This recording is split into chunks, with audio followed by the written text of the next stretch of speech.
my permission when I first joined in, and I opted in. All right. Oh, it Oh, it did? says we're live. It says we're live. Okay, yes. Let me take out the let me take out the gong. We always believe with the gong here. I wish I had a drink. Excuse me. And I've never seen that before. Do you actually use that in like English class or something? there we go. Ladies and gentlemen, welcome to 2.5 oYajis, Wednesday, what is it, July 9th? Yes. July 9th. July 9th, with our special guest, Eido. Can I use your real name? Yeah, that's my real name. I'm not trying to insult you or anything by calling you a Western name. All right. Oh, turn off the sound there, as usual. Hiko Simon is in Malaysia today. He's got some. I don't know. He's carrying a package. He's hoping not for a body check. I don't know what exactly he's carrying with him, but he should be back next week and on his channel. Is that pleasure or work? I think it's a combination. Okay. He enjoys his work. I believe he's visiting someone. And I don't know how much he wants me to talk about. So. Mistress. Mistress, yes. Malaysian. Mistress from Malaysia, huh? She's a princess or something, but. Yeah. But some people know you already. It says Jodan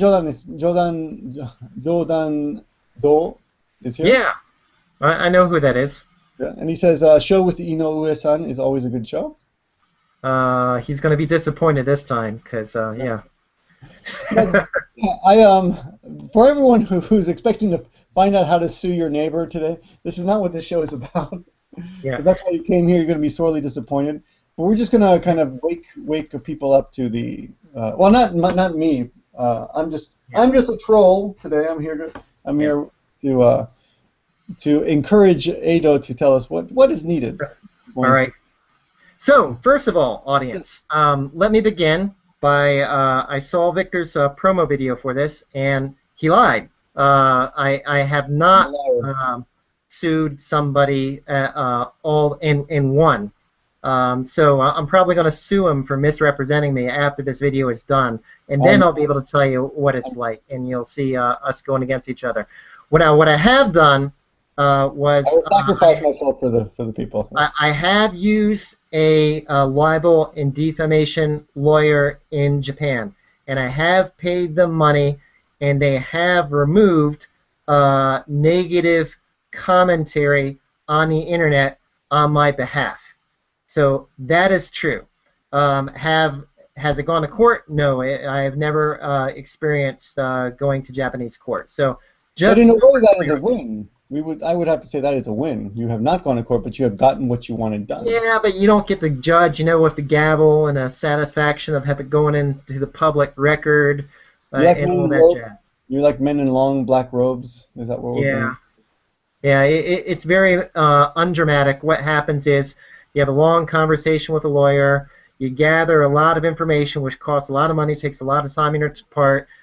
Your first consultation is always free, and that's they always want to consult. That's interesting. Well, I mean, I guess it's not guaranteed, but it seems like all the libel and people, they seem to give like, oh, your first consultation is free, and because you can never ever get it all done in one consultation, and then they get you for the 1 month fee, which generally the running ballpark from what I've seen for most people for a serious defamation case, which is where they write something more significant about a tweet than you, and it requires them to do a little legwork, is about 30 mon a month.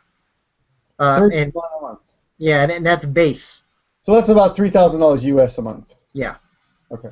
And that's not for anything serious. That's for them to basically gather all the information and then approach and contact the plaintiff. What they first do is they tell you to well, without the lawyer, tell me what you want, and then tell me how you plan to approach him, and I'll tell you what you should do and what you shouldn't do.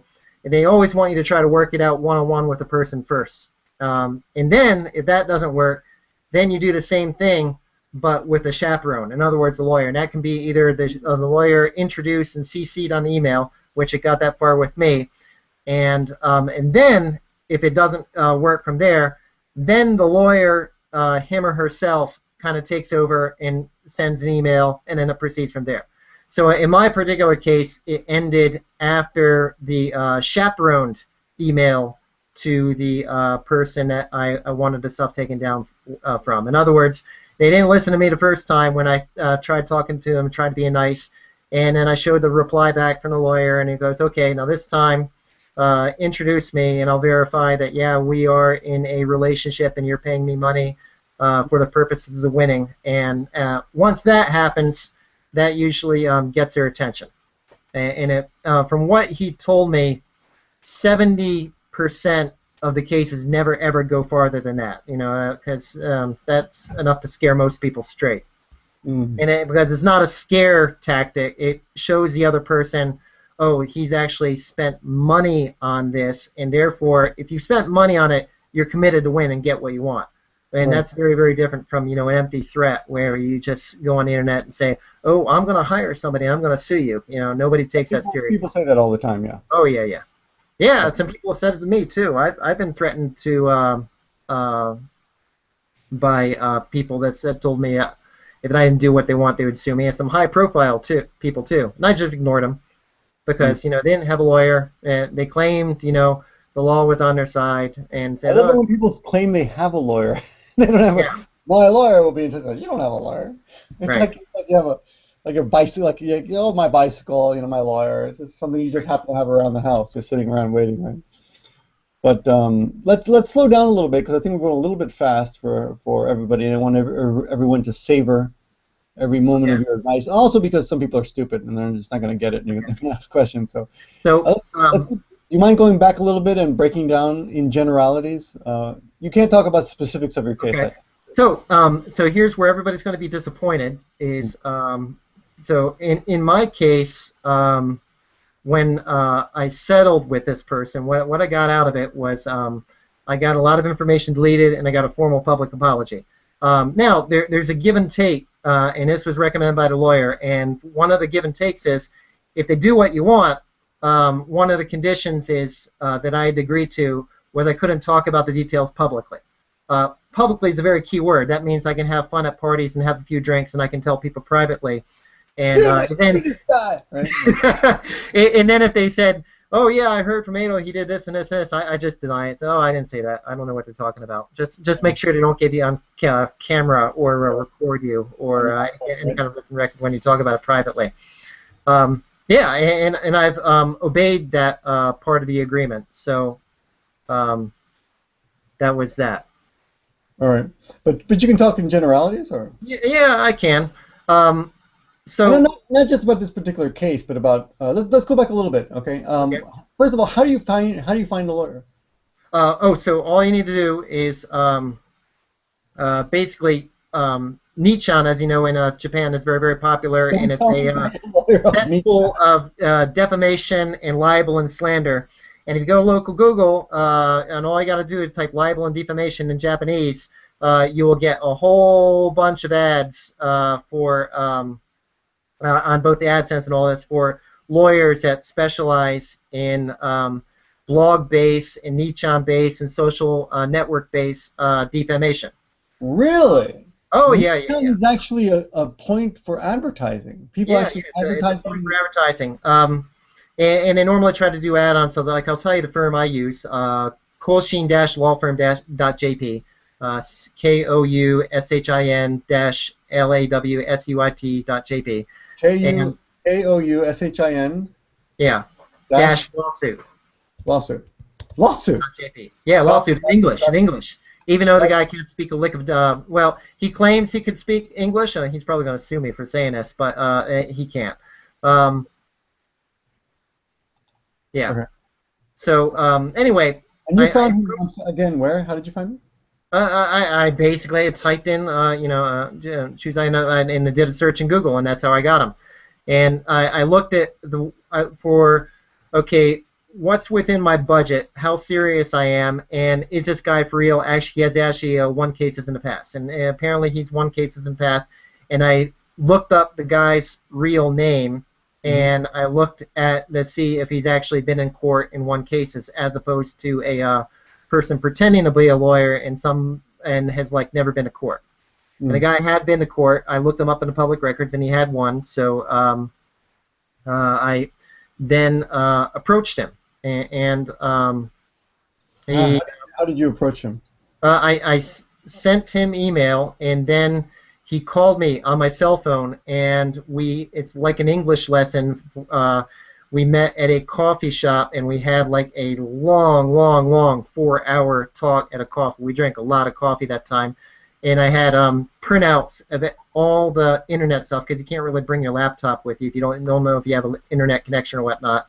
And here is the hardest part of defamation libel lawsuit in Japan is you have to have, if the defamation occurred in English, for the purposes of not just your lawyer, even if your lawyer can speak English and read English, it has to be really translated into Japanese in order for the court to make anything of it. And oftentimes, even if you get that freebie initial consultation, the translation, especially if there's a lot of stuff written, will cost as much or as more than like the first month. Translation's expensive. Right. Like and legal translation is even more expensive, up to 10,000 yen a page, right? Yeah. It can run around 10,000 yen a page for professionally translated stuff. Right. So you have to put that in your head. And he looked at it, and he said, "Well, yeah, this is definitely actionable because in my particular case, the particular guy was messing with my livelihood. In other words, he was saying that I was professionally corrupt and unethical, and not only should I be punished by the police, but he called on people to petition my employer to get me fired." And he didn't stop there, too. He kept calling my employer. He actually called my employer at work, and he complained that I was doing all this illegal stuff. He kind of believed it. But the funny thing is that I work for... So to be fair, he was clear in his misunderstanding. Right. But the great thing is, I work for a big international corporation, and they're used to getting calls from nuts all the time. Right. Okay. And any type of big corporation is kind of used to that. And it's Skycorp? What? Skycorp? Yeah, something like that. And so when you call up a big international corporation... Skynet. It was Skynet, right? Yeah, and you go off the rails and you say, I think UFOs, you're controlling them, and they're going to kill us all, and you're using the harm weapon to call tsunami and all this. The receptionist is very polite, and she goes, "I know exactly who to transfer you to. Please hold, please." And there is a guy you get transferred to that's basically a shrink that basically knows you're a nut, but just kind of talks to you and agrees with you, and completely says, "Oh yeah, you're right. The UFOs could present a case. I'll look into that right away." Nobody knows I'm not going to give you my direct phone number. We'll contact you.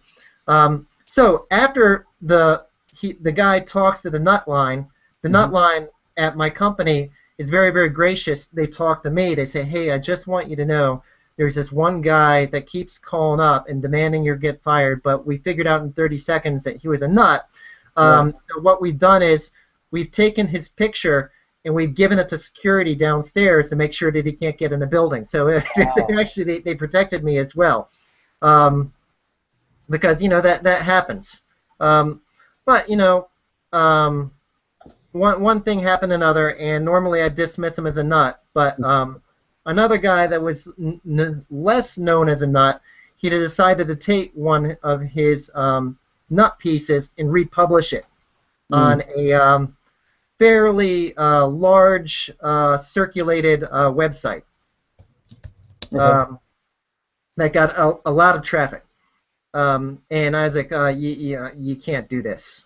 Even if the guy's a nut, you can't be messing with my place of work, because what employers do whenever you transfer a job, what they do, a recruiter will type in your name and Google you to see. They'll look for your resume, your past work, and if you get all these kind of strange links about illegal activity, they might not actually read the article, and they might get the wrong idea. Right. And you never know if you don't get a call back from an employer or not, if it wasn't because a recruiter skimmed through the search results and they said, there's something kind of dodgy with this dude. Yeah, So if I ever that's apply what for forced me anything to act. supporting what? That's what kind of forced me to act, and it cost me a lot of money and a lot of time to do it, but So, it got the so information off. let's go through this a little bit slowly again to make sure I get the steps. So first, you found a lawyer Right. online, right? You contacted them. They called you back immediately the same day. No, it took a week from the Really? reply back, which Before they was called kind of back. good because when he told me to meet for coffee, he told me to bring a printout of everything related to the case and translate it into Japanese so I don't waste my time, trying to translate on the spot at the coffee table. And he told me to then take the translations and email them to beforehand so he could be prepared when we discuss it at the coffee table. Okay. So it took a week for that, and the Yeah. first meeting was free. Yep. Yep, was free. So then you sat down for 4 hours, and then he decided on the spot to take the case. Yeah, yeah. He said, "Well, I just want you to know how these things go. Win or lose, my base fee, is this. Hmm. We this 4 hour conversation is on the house. In fact, I'll pay for your coffee. So I Hmm. got my coffee paid for That's because good. he made up for it with the next 30 mon. Right. So that was ended up being expensive coffee. Um, And then you had to pay uh, what, within the week or so. I assume you had to pay three no, hundred thousand. I paid at the end of the month. End of the month. Okay, so he did all that work. The whole thing was over in 3 weeks with Oh, 1 week of prep. oh, that's Yeah. pretty quick. Well, because the other guy folded. If you bring in a real lawyer and the other person can tell you're actually paying him money, Hmm. that means you're serious because you aren't just gonna blow money on a lawyer for kicks. You want to get something out of it, and if the other person doesn't agree, well, you're already committed. You've spent your time and you spent your money, so you might as well go to court. Okay, all Right. right. Now people following. I don't want to talk about really any specifics because it's not really about any specifics. Yeah. So But for those that didn't tune in the beginning, part of the agreement was when he gave me what I wanted, was he took it down and put a public apology. I agreed not to talk about the details. right. So sorry. No, that's fine. Okay, but in general, would you say your case is pretty typical of the way law? So for Japan, the one things that were typical was, and it made it a lot easier for my lawyer. And this is where I want to talk to you because I know that you've heard some things about some legal things going on in YouTube drama. Hmm. It was funny. This is where my nationality comes into play. Technically speaking, it was a Japanese national versus a Japanese national on Japanese turf. Mm. Um, that makes things So for much more those people pleasant who for a don't lawyer. know, Eido is actually now a Japanese citizen. Right. Legally speaking, I have a koseki, so therefore you can look up my koseki, you can look up the other person's koseki. We all have our registered domiciles, and because we're Japanese citizens, the Japanese law applies to both of us unquestionably. That's kind of important with internet libel cases because internet libel cases, the case of jurisdiction and different countries have different libel laws. Some are more strict than others. In some countries, like America, they don't recognize libel judgments done in other countries, and that's called libel tourism. Right. Now, And that's kind of important to know too. let me ask you about something similar to this, but not exactly. But you probably understand it better than I did. A few years ago, I did a video on a guy disagreeing with something with an article he did, a Right. journalist. I guess you could loosely call him a journalist. I did a video saying this article seems fishy and I don't really believe it. And I had a lot of questions about the article. This journalist petitioned, I guess, YouTube to have my video censored in Japan and Canada. Right. Okay. And I was surprised that it was done that way, but it was not censored in America. So I assume there's some differences in libel laws, what would that be called? Defamation libel? What is that? How is So that it, even it, classified? it never got that far. If you Google yanked the video, probably there was no lawyer involved. They probably went through the complaint mechanism Mhm. because most multinational internet companies, if they know what they're doing, Mhm. they segment their content so that you can't completely take somebody down by suing them or filing complaint in the most litigious country. So a lot of people don't know this, but Canada is the strictest country in the English-speaking world with respect to libel. In other words, lack of freedom of speech and how easy it is to get somebody if you don't like what somebody says something about you on the internet. England is pretty bad too, right? England is pretty bad, but actually, so a lot of people don't know this because everybody thinks, oh, Canada's so close to the United States that they must be liberal with freedom of speech like America. No, no, no. Canada is considered stricter from a legal point of view than the UK is, although the UK is also pretty strict. And can you give some examples of how that works, or? In what do way? you mean by strict? I mean, for example, what could you get away with in America that you can't get away with in Canada? I mean, basically in America, you can pretty much get away with anything so long as you can't. If the other person, basically, you got to prove three things in America in general to win a libel suit. Number one, it has to be true. Mm-hmm. Number two, you have to be able to prove that. I'm sorry, this is Canada or America? No, this is America. Okay, it has to be true. America is so hard. Okay. Number two, you have to prove damages. You can't say, oh, my feelings or her emotional distress. Yeah, that's true in dramas, in court cases, but the emotional distressing is just a cherry on top. Your base, your ice cream, has to be able to be something that can be measured by the court. Okay, yeah, because this came out, we saw that you lost your job and your job pays this amount per year and you're unemployed for a year. That equals X, and then you get X. If you can't really prove that kind of thing, there are cases where people have won without that, but it's very, very, very hard in America to win without number two. Okay. And number three, and this is even harder thing because it has to prove, you have to prove that the other person, when they said it, they kind of knew it was untrue or they were completely reckless about it. In other words, you're like, oh, I want to get this guy, and I'm not going to bother to research if what this is true or not, or they know it's untrue. And that basically requires, it's very, very hard to get evidence for that because it basically requires the court to go into the person's mind. I mean, if the person's a nut and they actually honestly believe that there really are UFOs and I control them, the court might say, well, you know what, and he, for some reason, did what he thought was research into discovering these UFOs, and he discovered it, and he proved that he actually made some effort to actually try to prove it was true. You can actually lose, even though it's completely crazy in America. Right, right. Okay, yeah, Canada's different. All three of those cases. Now, in other places like Canada, UK, and Japan, surprise, surprise, even if something is true, you can still get sued for defamation or libel in certain cases. Yeah. Yes, that's what I've heard, and that's the tricky part of this. I've heard that yeah, even if something's true, you cannot badmouth people, even if you know personal people. See, where it gets sticky with the United States is basically once you're considered a public figure, and a public figure is a very loose term. Basically, it's anything goes. Anything can say something, anything about you. And can I become a public figure by accident. Am I a public figure now? Are you a public figure? We're on the internet. Yeah, probably, given the amount of YouTube traffic you have. You're kind of like you probably get more traffic than a lot of local TV channels, probably some newscasters in America, in like minor town and Mississippi and all that. You probably have more viewers than that person has, and that newscaster is viewed as a public persona.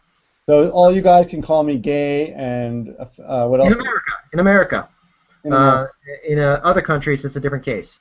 In other countries, basically the freedom of speech laws, and again, by the way, I'm not a lawyer. If you're criticizing a government official, you can say anything, and if it's true, you can get away with it. When you're criticizing a private individual, criticizing them, even if what you're saying is true, you need to be careful. Mm-hmm. All right. So in Canada, just to refresh here, in Canada, even if something is true, but it negatively impacts a person, if you publicize that fact, you can be sued for what would it be Oh called? gosh, I'm not a lawyer. Getting out of my comfort zone here. I can only talk about my case. Right, but I have heard that before. In Japan too, Yeah, apparently. It's yeah. pretty. So Well, what's anyway, the can only you comment the on this? important thing for the people watching to know is, especially if you're American, a lot of Americans say, "Oh well, if what I'm saying is true, then it's okay." That really kind of only applies in America, so you got to watch your back when it comes to other countries. Right. Notice that in Japan there's very little parody here. You know, in America we make fun of President Obama. We do skits. We're on SNL, lots of skits. Everyone gets their gets what's it called in British English? Gets the piss taken out of them, right? Right. But in Japan, no. You almost never see parodies of public officials or anyone famous for that reason, right? Yeah. They're in the room and it's obviously I mean, that. it happens. I see, public officials getting parodied and all that. I mean, like look at the Hyogo-ken city council person, Nonomura, right? Yes. Now, Yutaro the TV Nomura. stations aren't really parodying him, but man, the internet's having a field day with him. Um, But that's and almost impossible rightly stuff. so. Yeah. Mm. He recently threatened suicide. Did you see that? Well, He said if you yeah, don't I'm stop sure they're making parodying parody videos of him threatening suicide as we speak. So Who? Who? I'm sure they're making parody videos of him Oh, claiming he's going to commit yeah. suicide as we Right. speak. Yeah. Okay. All right. So Japan is not that easy. Now you said also that in Japan, if you are a foreigner suing another foreigner, it's even harder. Well, yeah, because there's jurisdiction. It's not at least from my personal experience. Unless you get somebody really specialized, your average budget lawyer, and if there's such thing as a budget lawyer, really doesn't know about a whole lot about international complexities. Like, oh gosh, I gotta, what the heck is a resident card, and how do I transliterate this guy's name into katakana, and what happens if he leaves the country before the court case happens. Mm. In This theory, should be, they should be I could take treated all the my same. money and send it to America, and I'd Right. basically be untouchable, Yeah. right? Just sell and get out. I wouldn't go that far, but if you're a Japanese national, they generally they know you have a koseki. They know how to trace you and get you. Because one of the surprising things that when the lawyer did his homework, he was able to get a lot of personal data on this Japanese guy through public records and all that, because he's a Japanese national, that I didn't have access to. Wow. Yeah. So how did he have access to it? Well, I mean, it's public records. He just knew how to look. He knew where the property logs were, and then from the property logs, he made a guesstimate on his net worth. And he said, well, his property was leaned out by this particular bank, so his bank account is probably with this person.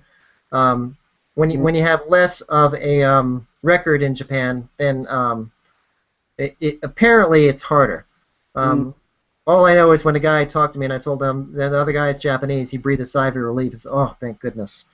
Yeah, Really? yeah.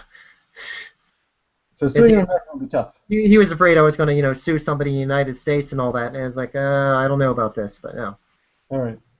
Now I saw that a couple of years ago. Maybe you know something about this. A couple of years ago, some people posted like death threats on a blog, and they were arrested. So that's pretty easy these days, right? Yeah. Well, you probably talked about the whole Akihabara incident, right? That's kind of what started that. Yeah, but I don't think we really talked in depth about the results of that. But yeah, as a result of that, now the police can go after people like that pretty easily. Did they change the law for that? I don't know if they changed law. I knew they got a lot stricter about it and they take it seriously, because the big criticism at the time was an unemployed truck driver said, I'm sick of all the winners in society winning and all this. I'm going to do something terrible. I'm going to kill people in Akihabara, and he posted that on the SNS here, and then he went and did it. And then there was a bit of outrage. He said, well, the guy publicized on a public channel. If the police had been paying attention, they could have stopped him. So now they pay attention and they take those threats seriously. But in the States, I think people would probably write things like that all the time. Nobody does anything. Oh yeah. Well, recently there's been those cases with those school shootings now, right? Mm-hmm. Where what was the last one? There's been so many. That kid that went on. Time, yeah. You can't even Yeah, keep track. that might change. Who knows? All right. Okay, so that's your typical libel law. Right. What are there other kinds of lawsuits that you've ever heard of other people successfully carrying out here? Oh gosh. Well, how about something basic like this is silly, but maybe not, but maybe more useful for a lot of people. How about suing for divorce? So fortunately, I've been married 15 years, never been divorced. Knock on wood. After this video, that might change. Yeah. But I hear that if you sue for divorce, the other person's got to accept, and if not, it's a real hassle. Do you know anything about that? It's basically it's not as easy as it is in other countries or other states. So there's three. So basically, you got the type where both of you agree to the divorce, and then it's simply a matter of turning in something at your local ward office. But if one person doesn't disagree, then you go into mediation or cholte, and they don't want you to go straight to court, and that can last years depending on the case. And yeah, and and there are some people that just say, screw it, the cholte is just too much of a pain in the butt, and they stay on paper married, but for all intents and purposes of divorce, they're completely they're basically separated and going about their separate lives, and they don't. Okay, here's a strange case. Maybe you can explain this because you're Japanese. Right. Well, anyway, because you might have experience. Okay, so I know this guy, not personally, who had a son with a woman, and he went on to become a Koshin baseball player. You know the high school. Yeah, I know it. Yeah. Now they got divorced. But when his son entered I guess it's one of the high schools where he became a high school baseball player, they decided to get remarried for the sake of the son. Why would you do that? I don't understand. They were married, they had a kid, they got divorced. Okay, then the kid started becoming a high school level, a very high level high school baseball player, and he entered the Kosh. He was going to become a Koshin player, which is a super high level. For those of you who are watching, don't know. That's right, right? It's one of the schools that plays the Koshin. He was going to become one of the top baseball players in Japan, and for some reason they thought it would be better for them to remarry for the sake of the son. So the image of being divorced is bad for the player, for a baseball player. That's relevant somehow.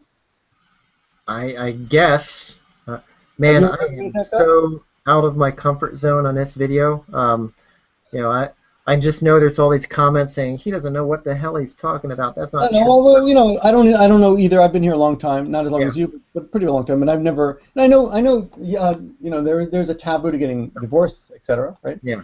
I don't know why. In Australia, apparently they have divorce parties. I got a friend from Australia, and they invite the ex-wife, and they have, yay, we're divorced, yay, and everyone brings their friends and stuff. In Japan, they don't think of that at all. And people stay divorced, people stay married, but separated just for they don't even live together. They're technically, practically, for all practical purposes, they're separate. They're separating the divorce, but on paper they're still married. Why would you stay married? That's my question. Do you have any idea?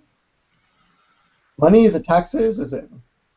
It sounds good at parties when you say you're married. I don't know. You got me. How about companies when you get promoted and stuff? It's better if you're technically married, right? Well, I've heard that. It shows. Yeah, I guess it depends on where you are in society and all that. But it's true. You got the ring on your finger, and if you're of a certain age, like me, you got white hair and all that, and people ask questions. They say, well, how come that guy's like in his 40s and he never married? And say like, party, woohoo! Where's his age-appropriate behavior? How much of that do you think is connected to homophobia? Out of curiosity, any of it? People, this guy's 45 years old and he's not married. He must be gay, or you think there's anything? Or he was in America a lot. Well, at least decades ago, they used to, if you were like in your 40s or 50s and you weren't married in the 90s and 80s, they'd say, oh, well, maybe it's because he's that. But I don't know about the young generation. least in Japan, if you're not married in your 40s and 50s, they kind of just think, at least the people I talk to, just think the reason he's not married is because he's an asshole. I, I don't know. I don't know. Okay. Well, Yeah. let's go to something that you do know about. Okay, going back to the process. So you hire a guy on the internet. Then Right. you said you meet him. You pay him his retainer. I'm sorry. Is there a retainer? Yeah. Well, after your first meeting, basically, he says you pay the 30 man and you get 1 month of my effort, and then for the next month you pay me other. If it needs to go that far, you pay another 30 man. Oh, so it's a monthly thing. It doesn't. They don't bill you per hour like in the States. And again, your personal experience may vary, but this is basically what I did. Okay. So then the first this is the funny part. In America, they want you to use lawyers because they can rack up the bills, right? But in Japan, they want you to fix it. They want you to meet with the. They encourage you to settle. Yeah, they encourage you to settle out of court, basically, right? Yeah, and it basically give you tips to go to. Okay, when you first approach them, you should have this type of attitude. And when you write the emails, all the emails are vetted before they get sent out. And then he checks your emails. Oh yeah, because don't send or talk or say a single word to him. Every time you say a word to him, you go through me. And they basically control the communication and goes, okay, this is appropriate, but take this sentence and change it with this sentence. You shouldn't be asking for this because that's unreasonable, and you're being too tough here. You need to be able to give something back in return for his thing. And yeah, that he basically proofed my emails. Okay. So then you have to meet. Did you meet in your case? Did you meet the person you were suing or wanted to sue? Did the person you're having a problem with? Did you meet him personally? I've met him in the past personally, but once it got nasty, we didn't want to see each other in person anymore. So the communication was email only. Okay, but you did deal with him by you yourself, not through a lawyer at first. Yes. So, first you got that was before I got the lawyer. First you got the lawyer, and then he proofread your emails, and you emailed the guy requesting this and that. Right. I did the first initial approach, and then basically didn't really get a response, positive or negative. And then I had the chaperoned next email, where I introduced. Oh, I see. The law firm, and I said, well, just so you know, I've hired this guy. He can vouch. You can call him and talk to him, and he will vouch that I have paid him money, and we're serious. You need to do this. And I know you're both Japanese and speak Japanese very well, and both read and write Japanese. But what were the transmissions in Japanese or English? Japanese. Okay, everything was in Japanese. Oh, interesting. Yeah. Except for the parts which were English relevant, because the actual back and forth that happened on the internet was English based. So the English parts had to be in English. Yeah. Okay, so then you emailed him with a CC to the lawyer. And then he responded. Yes. And that was he capitulated in less than 24 hours. It was that fast. Now, did he have a lawyer too? No, he didn't. So because basically I said, here's what's going to happen. Here's what we want. We think it's reasonable. We'll give you 72 hours to respond. And if you don't do this in 72 hours, then we're going to take it to the next step, and you're very, very detailed, and said, and here's what we're going to do in the next step. You don't surprise them. You say, this is where we are, this is how we got here, this is what we want, this is what you need to do to stop this from proceeding. If you don't do this, then at this precise time, we're going to do this, this, and this. And then we recommended that he get a lawyer too. So it's not like a boxing match where you try to knock the guy out from the side, surprise. No, there's no surprise attacks, and it's very civil and it's very polite. Although it's amazing how frightening a polite letter can be when your lawyer introduces himself in the first paragraph and says, and if you don't want to speak to him, you can feel free to call me or write me at contact numbers.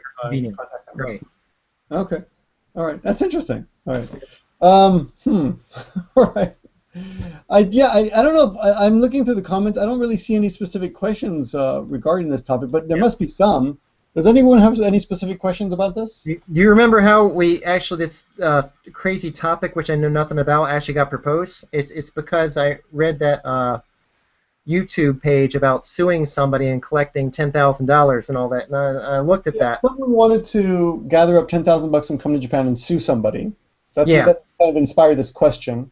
And then, it doesn't work that way.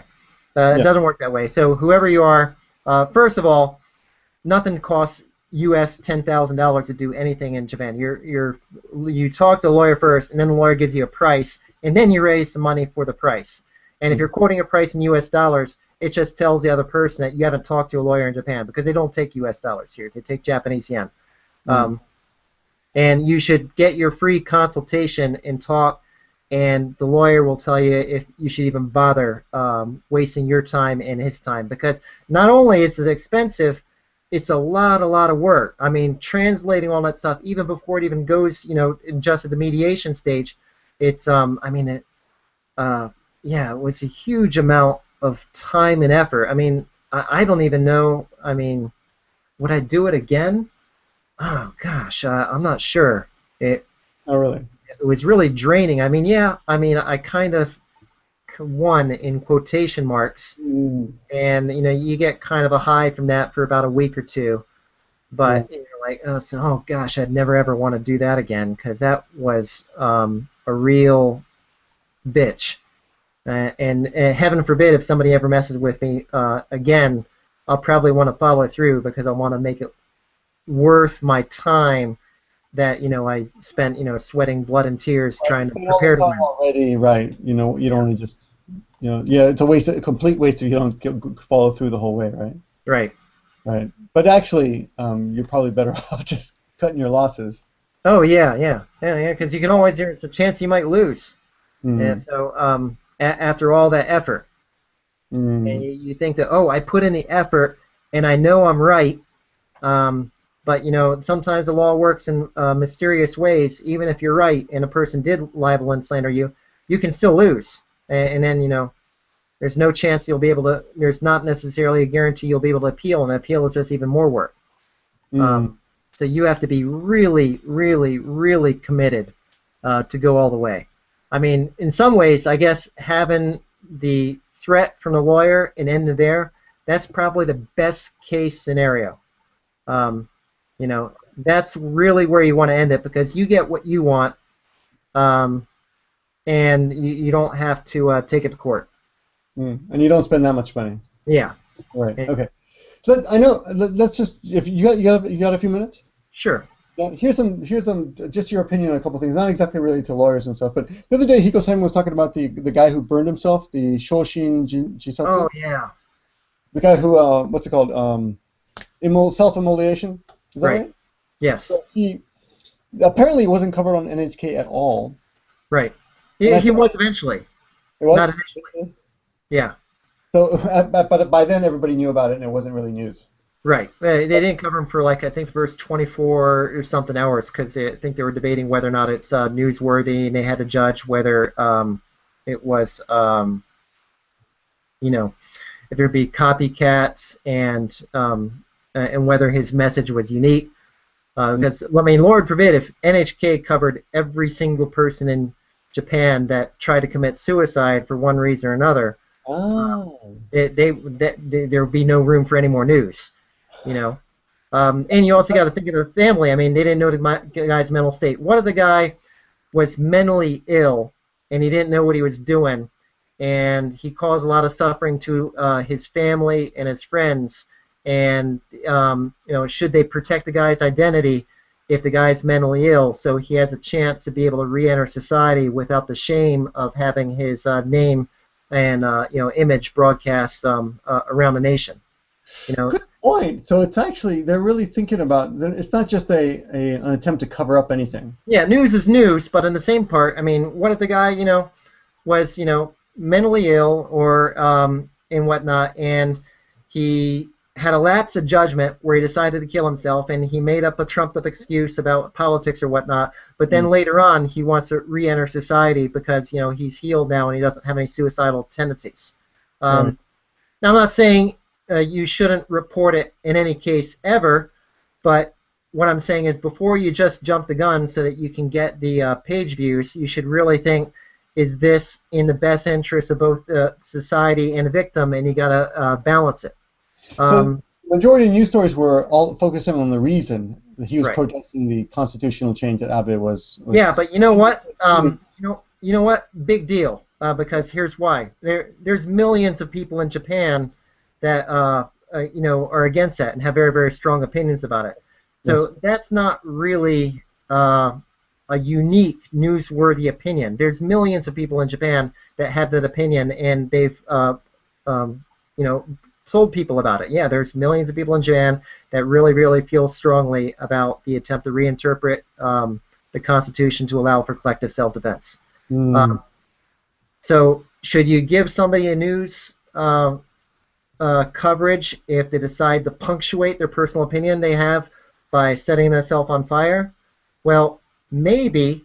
I'm not saying you shouldn't, but you should make sure the guy's not mentally ill, and you need to think about if the guy is really a political protester or if he's a victim. Good point. Yeah, good. Okay. Question here: is the media allowed to speak about sensitive topics?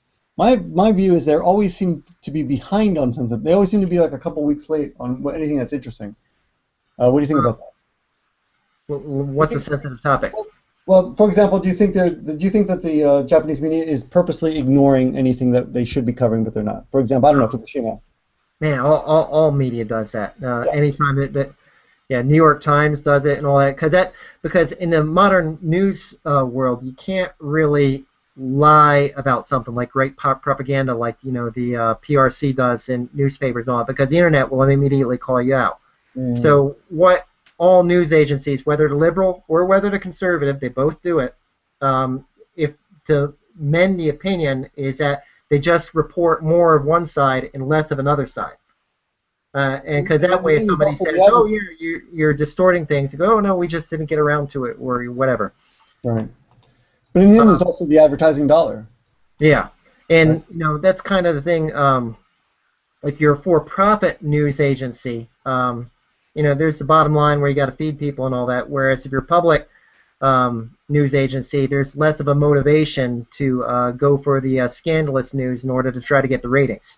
Right. If you're supported by public funds, you don't have to worry about doing scandalous news for it. Now, on the other hand, there's disadvantages of being a public news organization too, and that'll also affect your bias in other ways. But let's be clear: just because you are a for-profit news organization doesn't mean you are completely free of bias. The bottom line and the dollar will influence the media's decision. Let's be honest here. Yeah. Self-immolation, is that how you pronounce it? Yeah. Yeah, that gets ratings. People love to look out the window and look at the car accident, they pass by on the highway. Everybody loves to look at a tragedy they know it gets eyeballs. They'll say, "Oh, it's in the best public interest to broadcast it," but they also know in the back of their head when they're broadcasting, it's, "Oh yeah, payday, baby, guy on fire." How often that doesn't happen every day? Right. People will be tuning in tonight. I got a question from Jason, who's a regular viewer. Do you know anything about? I don't know anything about this. People in Japan are I can't even pronounce it. Parodying Beyonce. I don't know anything about that. I've seen Japanese parody Western movie stars. Yeah, I see that. I've never seen them parody Japanese movie stars, or very little, unless the movie stars are actually like Shingo will do it on the Smap show. But that person is there, and he knows that it's all in good fun, and he's agreeing to it, of course. But I've never seen them parody, in any way that really embarrasses someone, like we do with SNL, which is even to the point of being insulting sometimes. Yeah, there's nothing like SNL in Japan. Yeah, that's a good point. Okay, let's see. Freedom of speech in Japan? Differences?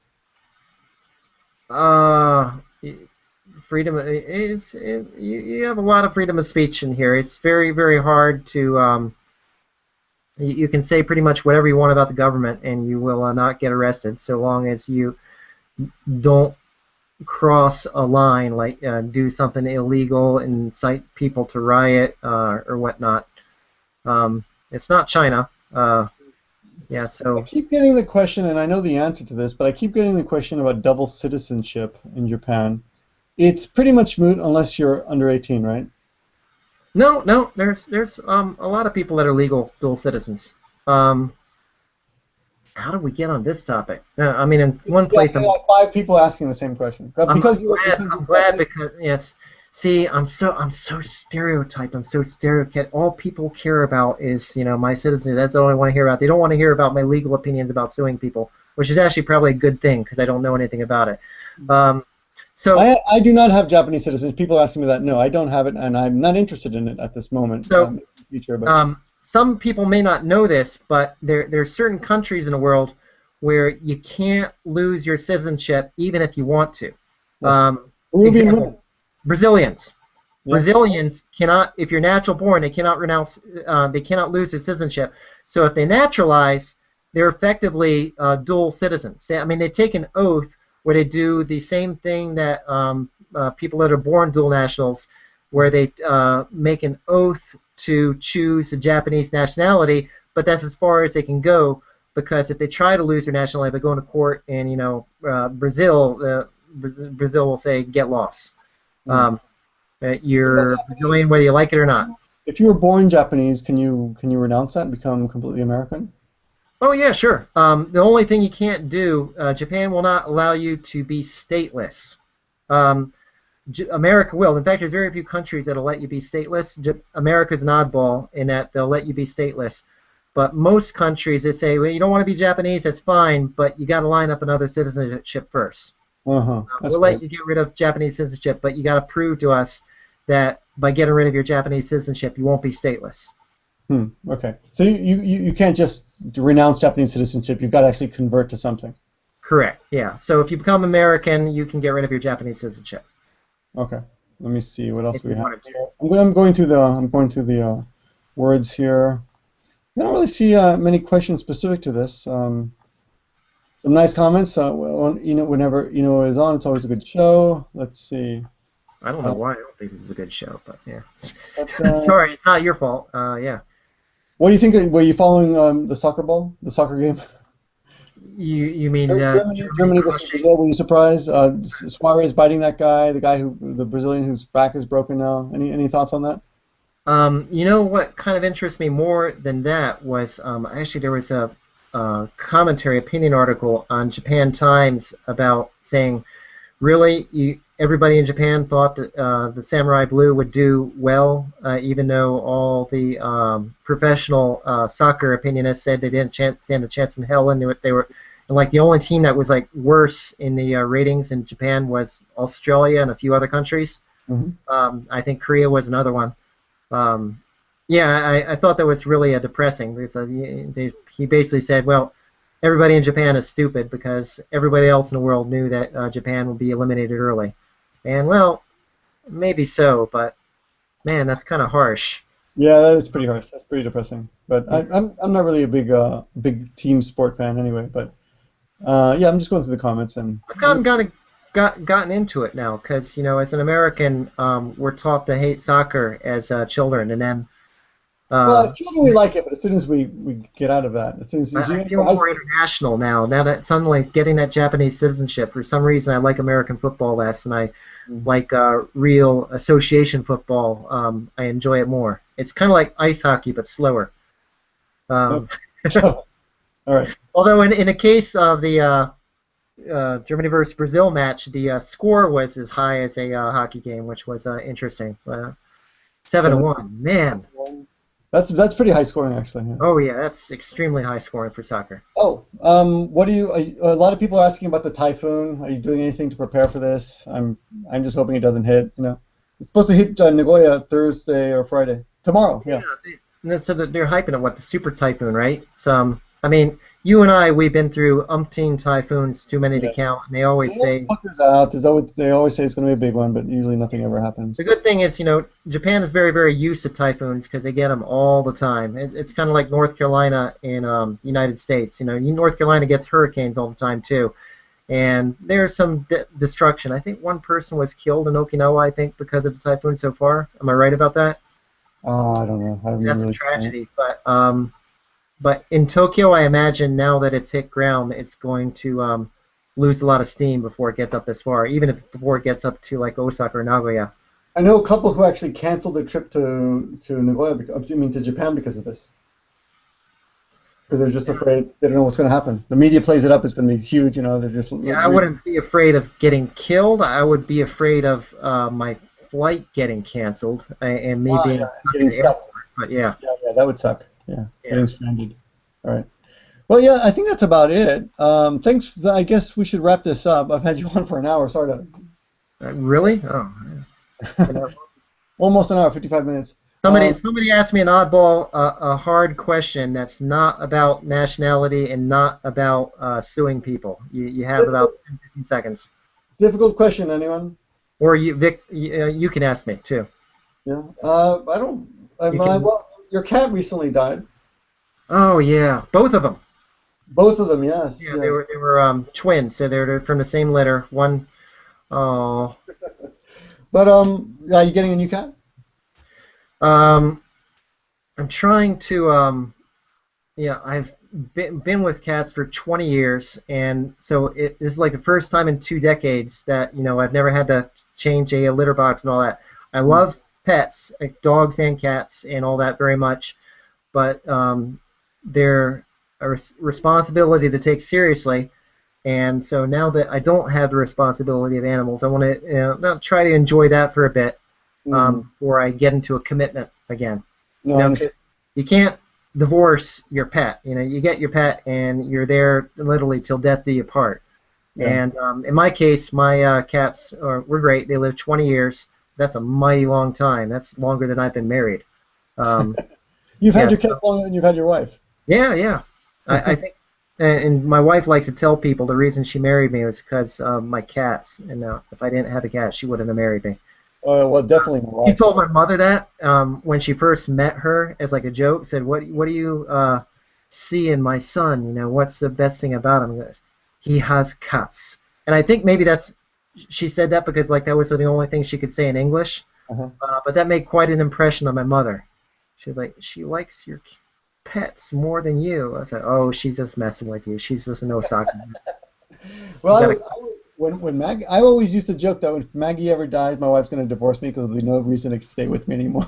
but yeah, that's a big thing in Japan. Is that when when the nest becomes empty, when the kids go off to college and all that, the divorce goes through the roof. Oh yeah. Oh, and when the man retires.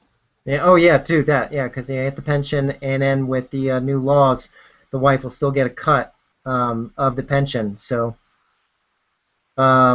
yeah, that's something to look forward to. That's fun. Yeah. No real question, no real difficult. There is some question about a swallow. What is the average wing speed of an unladen swallow? I don't know.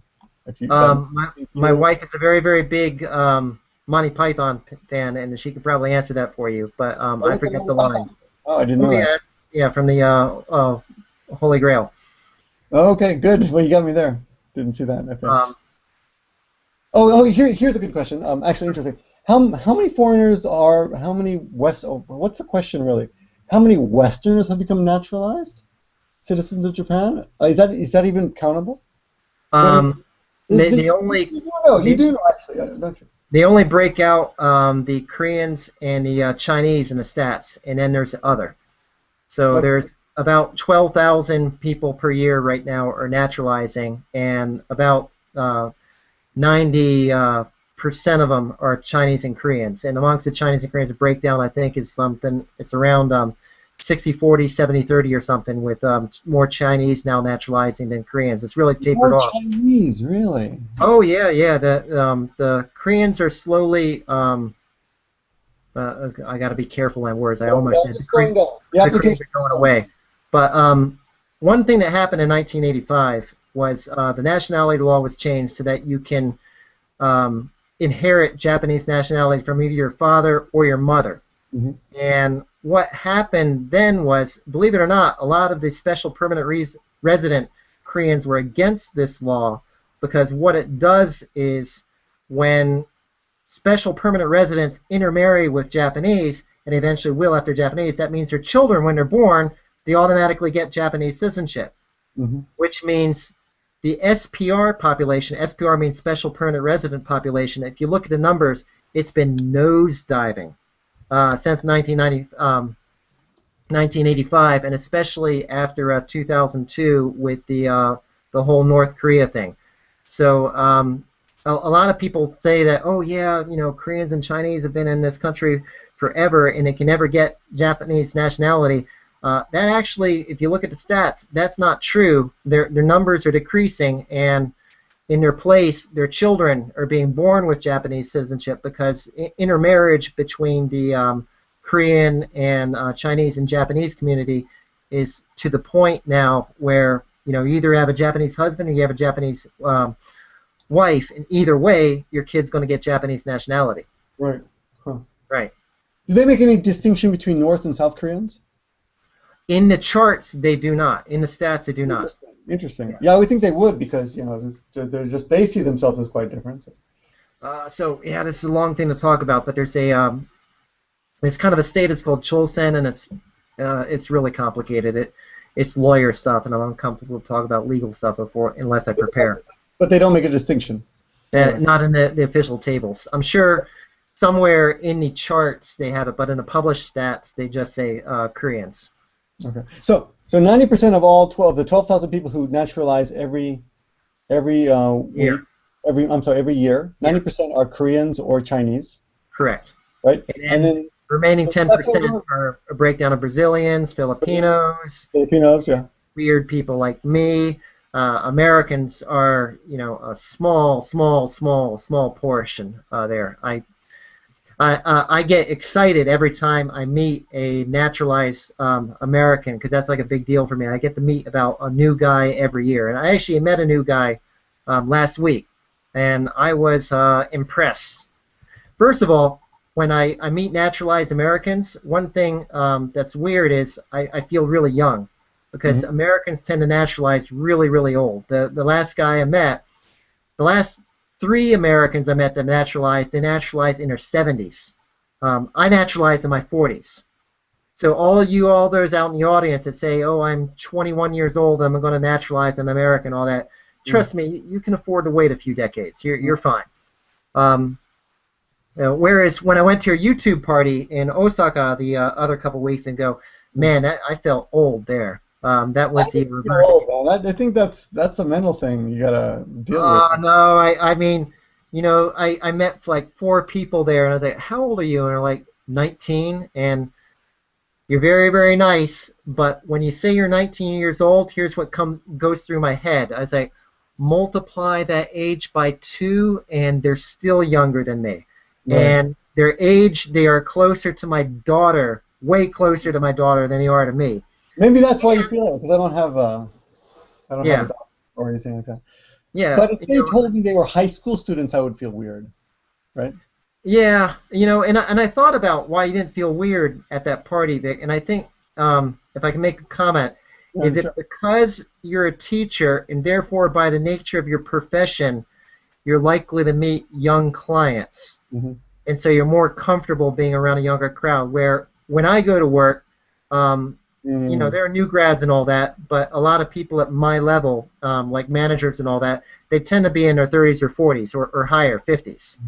So it's unusual that I'm in a social situation nowadays where I'm with people that literally are not legal to drink. I'm like, is it legal for me to like be within 10 meters of you in a after 10 p.m.? I feel like I should go home. This really feels age inappropriate. And I'm sorry, all the way at the party, I had a good time and all that, and it's you left so early. I was just uncomfortable. Before you leave, I will. On that note, I will offer a toast. Cheers. a toast to you with my huge bottle of cheap Tory. Nice. And my Canadian moose head shot glass. I don't know if you can see that. I should have brought something to drink. Well, no worries, no worries. I'll have a couple, one for you later. But thanks for joining us tonight. Thanks everyone for joining us. All right. And I know for all you out there that were hoping to sue your arch enemy and get the secret formula from me, I apologize in advance for not being able to give that to you. The moral of the story here is you want to get it to the point where you get what you want with using as minimal lawyer work as possible. And that's really the goal. And that probably goes for anywhere in the world. Yeah, if your whole goal of using a lawyer is like to win in a court case, you got your priorities messed up. You should figure out what you want. You know, I want something off the internet, or I want an apology. Go for that. Don't worry about money or anything like that, and do the minimal amount of work to get it. And if you have to do too much work, you have to ask yourself, you know, is it worth it? And in most times, it's not. I'm watching Suits with my wife. She really likes it. You know the Suits show? I don't know if you know that show. It's a lawyer show. Yeah, I've seen it once. Yeah, it's fun. It's a show that you can watch with your wife, and they won't think it. She won't watch Walking Dead with me. You know, she thinks it's too gross. But you watch normal TV with your wife, like cable or whatnot? Well, we have Hulu. Oh, okay. Well, I have Japanese subtitles, but she'll watch without subtitles. But you know, it's more fun if she understands everything, of course. So you don't have kids, so you don't know this. But when you have a kid and your kid is young and you're watching TV as a family together, you know, when they still can't read the kanji and all that, you get used to watching the foreign shows, like the American shows, dubbed. Yeah, no, Hulu offers both. Oh, okay. I prefer dubbed because I wanna pick up the Japanese, right? Okay. Subbed, right? Okay. Huh? Yeah. As opposed to subbed, as opposed to subtitles, yeah. Yeah, I mean, I'll still learn when I'm watching the subs. I'll stop and I'll still do my best to pick up something, you know, not just watch it for fun. But yeah, one of the things that they say in the lawyer show is create a situation where you cannot lose. Right. As in, don't go to court. If you go to court, you're creating a situation where you can possibly lose. But if you settle out of court, you're both basically winners. So because you agree, right? You agree to avoid the whole court system. So right. So I hope this was helpful to anyone who's interested in suing anyone in Japan. And and if not, tough. We'll be back next week, and this show will be up in an hour. Also, there will be another YouTube party, September 6th in Tokyo. Bring your IDs. Yeah, bring your IDs. Eido will be carding people at I'll be carding people. It's a Saturday night in Tokyo, the same place we had it last year. More details to come on that, but yeah, mark it on your calendar, September 6th. It's the yearly Hiko Simon and Gimmeabreakman YouTube party, so please come out. And on that note, thanks for coming. Cheers again. Cheers, man. Talk to you guys next week. Bye-bye. Peace out.